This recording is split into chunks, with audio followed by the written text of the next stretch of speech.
السلام عليكم أصحابتيدا وبشي رمضان آخير كبدنات maxaa la sameeyaa Ramadaan? waa bil barakaysan inta la sooman yahay waxbana lama cuno waxbana lama cabo shanta tiir ee islaamka waa shahaada salaad zakaad soom iyo xaj muslimiintu waxay soomaan inta u dhaxaysa tawaabari ilaa iyo inta eedu ka dhacayso dadka soomay intooda badan suxuur ayay u kacaan shanta salaadood ee islaamku waa subax duhur casar maqrib iyo cisha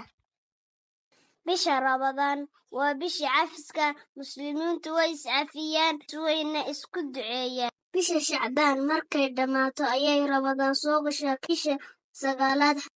bisha marka la arko oo la cadeeyo inay dhalatay ayaa habeenka soonka la bilaabaa Bismillah.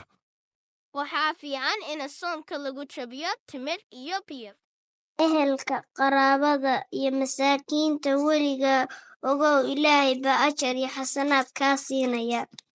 waxaan idiin rajaynayaa barakada bisha Ramadaan Ilaahay Soomkeena iyo ducada inuu inaga aqbalo. Ramadan Mubarak, it's the time of year